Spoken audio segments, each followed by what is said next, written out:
Well, hello again. Dave Hill coming at you. Welcome to the lessons. This is single string lesson part 2. Part 2 meaning it's the second course of the single string lessons, and it's lesson 2. Okay, so we had our last lesson and we kind of reviewed a little bit about what we covered and we gave you some new stuff. And we're going to kind of check you on your progress from our last lesson and review the 6 intervals that we studied last lesson. Let's just go through those right now and make sure that you learn those. Let's start off in a nice medium tempo here. We'll stick in the same pattern here and give you a chance to show me what you've done. Major 6 intervals, here we go. Let's slow it down just a little bit. Okay, that's good for you. How about that? We're playing major 6 intervals in the key of C in 8th notes. 1, 2, 3, and 4, and.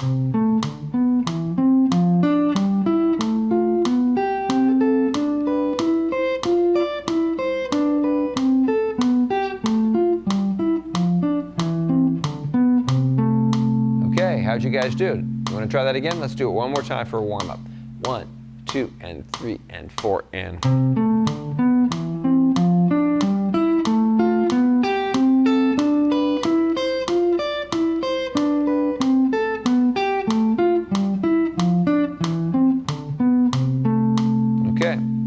So yeah, I know you've been practicing that, and that's one good way to warm up. And that's challenging because it gives you those alternate picking, string skipping aspects to this, to the picking hand. Okay, so we're going to do another kind of warm up today, and this is going to be more involved with chromatics. Okay, what are chromatics? Meaning every interval on our guitar, every half step connected together to form a chromatic scale. Okay, and these have their own unique challenges because they're consecutive notes on our neck. Okay, so there's not as much string skipping here. It's actually just a little bit more constant right hand picking on every note. Okay, so what I've done here is I'm going to just write out our grouping of our chromatic scale right here. And we're going to use this as a warm-up device, okay? So it's an easy way to look at it is just to see, I'm starting from A in this case, okay? And a chromatic scale from A literally is every single note up to the octave of A, right? So that's obviously not a practical way to play it. So what we do is we figure out that a chromatic scale is easily played by playing 4 notes on our string and then jumping up to the next string, but up a major third here from our first note and playing 4 more notes. So we get this, 1, 2, 3, 4, and then right here from C sharp. Okay, and if we keep doing that, we can go all the way up to the second octave of A, right? Now I only wrote it up as far as the C right here, but you can see that if you do it chromatically, at this point, when you go to the next note, it would actually, you wouldn't have to jump down a fret, you'd stay on the same fret because of the tuning of the B string. So you have this. But you then have to do it one more time on the E string. So the whole thing looks like this now.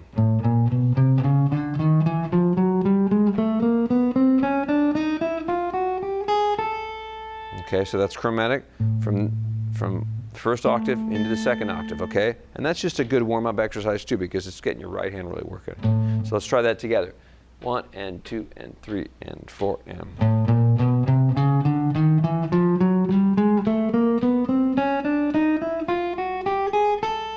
Okay, now, what do you do when you get up to the top? How about we just reverse it and come back down? Remember the B string to the G string, you don't have to jump position. But now you have to stretch to walk back down chromatically. So we're going to do it like this.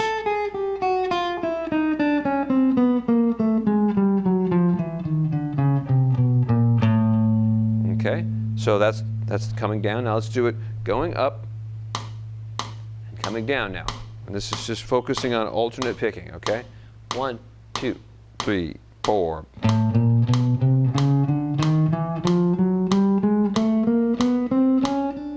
Keep your fingers close to the fretboard.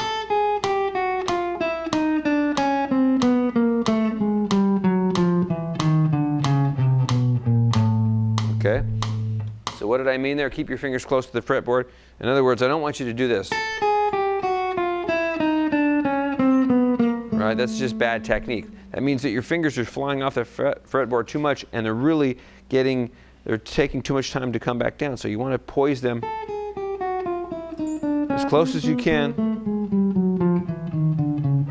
over the fret, so they really are efficient. Let's pick it up a little bit. I think you can do some faster tempo here. 1, 2, 3, 4.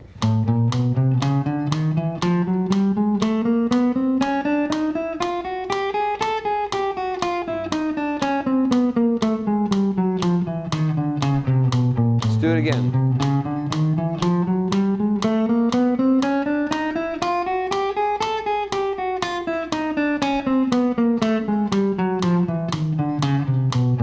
One more time.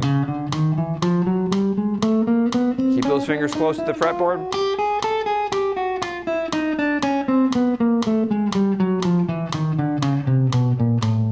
Okay, so that's a chromatic scale, nothing more than that.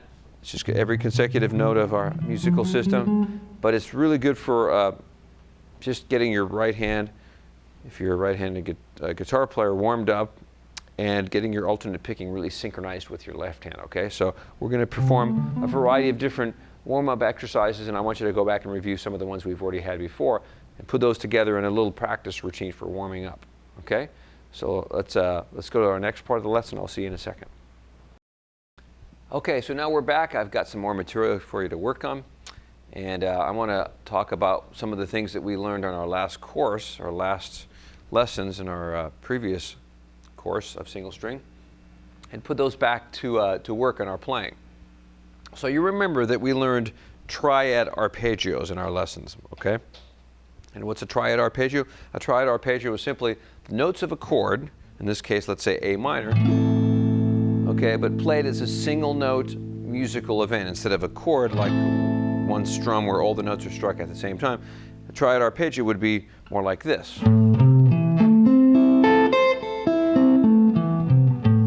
Okay, so you can play that in a variety of ways. It doesn't have to be from lowest note to highest note, but it could be simply in patterns of a triad arpeggio.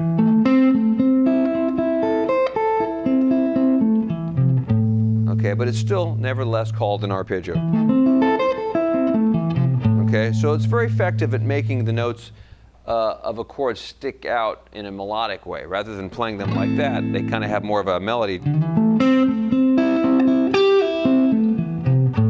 Okay, so we learned that form of a triad arpeggio. In this case, it's A minor, built off the cage system here in a movable form, A minor.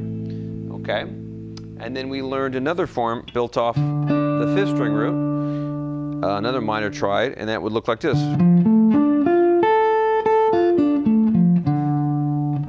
Grab the fifth below there. This is the root here. Remember, it's only 3 notes, root, third, and fifth.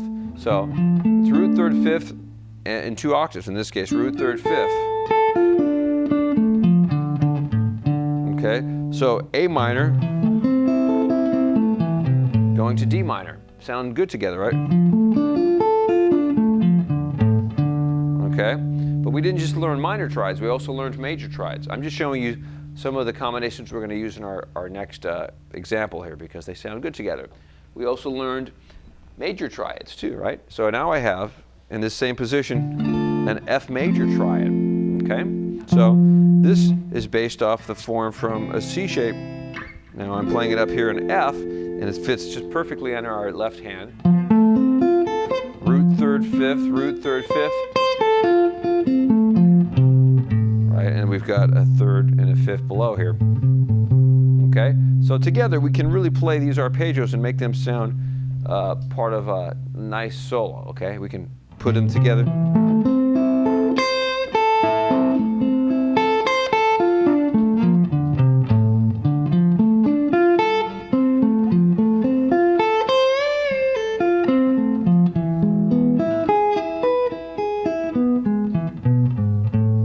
I added another chord in there just to kind of show you how they would work, but we're going to make them fit over this progression right here, this simple A minor progression.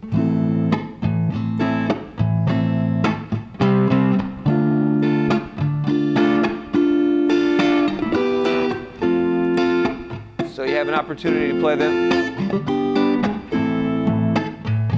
I purposely made it real simple so you can just focus on 3 main chords here. I want you to really focus on playing the triad here, right here, and right here, and then you can come back to it right there. Okay, so don't worry about the transition chords of C and E minor and G. Okay, those happen very briefly, and they're not that important in our progression. Okay, so what we're going to do is we're going to see if we can get these back in our playing by just playing them in eighth notes. So I've got a little groove here for you, and it's going to sound like this.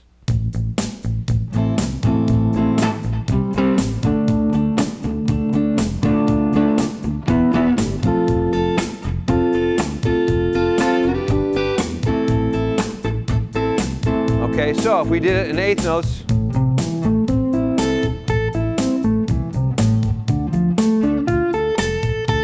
might be kind of fast, I understand.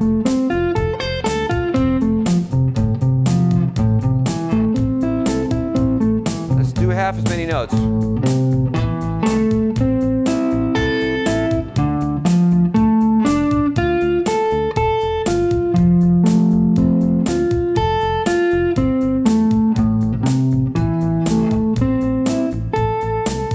So even if you can't keep up with that tempo right there, you can just cut the notes in half. Okay? So another way to do it is just to slow the tempo down. Let's do that for a minute. Okay, so here we go. 1 and 2 and 3. It's a little slower for you. 1, 2 and 3 and 4 and D minor. Comes to F major, back to A minor. Up again. Here's D minor. Here comes the F major.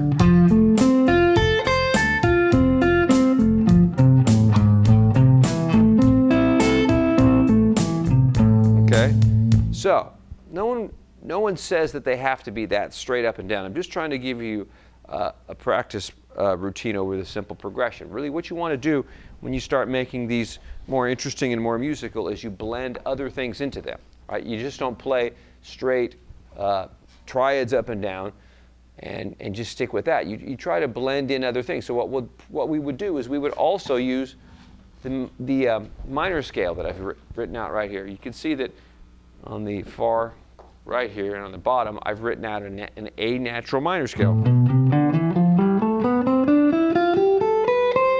Okay?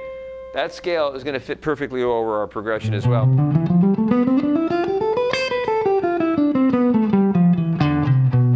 Okay, so what I really want you to do is I want you to integrate both things together. You could say, okay, I'm going to go through my progression, but I'm going to play, let's say, the minor arpeggio on the D minor chord. I'm going to play the scale on the A minor, and I'm just going to play the D minor as an arpeggio.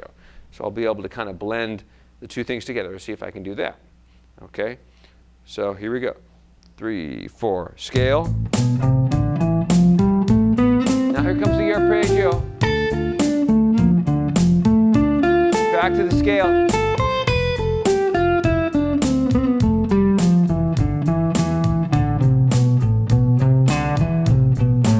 Back to the scale.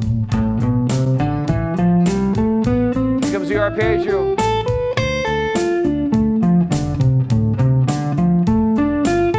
Maybe another arpeggio. Back to the scale. Now the arpeggio on the A minor. Now the scale. Arpeggio.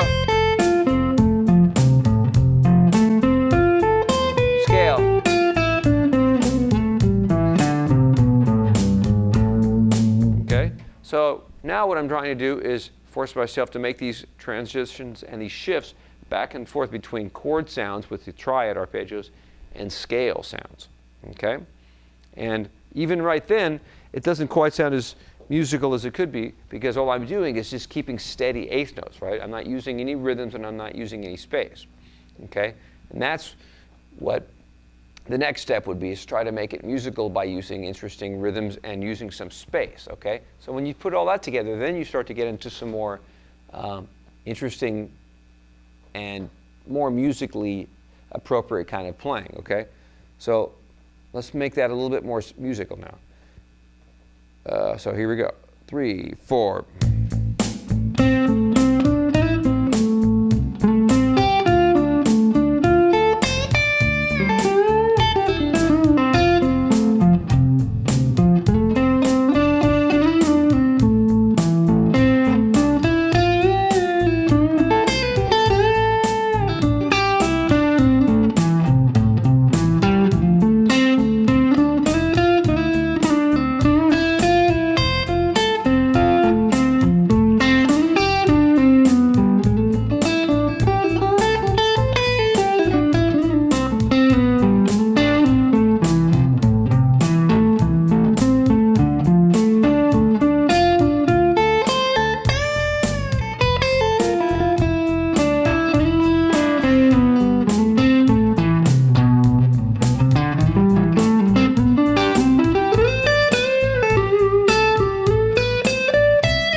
So obviously at that point I was playing around in different parts of the neck to try to kind of expand some of the notes that I was limited to using right in here, okay?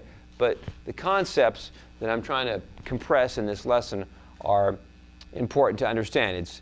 It's good to practice these things in a regimented routine, in other words, like a disciplined routine at first, to get the skill down in one pattern and then expand what you can do with it by playing with more interest in the rhythms and the way that you connect the arpeggios, okay? So that's what we learned in our lesson today, so I hope you had some good insight into that, and you're going to review some more of your Triad Arpeggios and try to put them in your progressions with some of the other lessons that we've learned. And we're going to do this some more in the next lessons. Dave Hill, signing off. I'll see you soon. Thank you.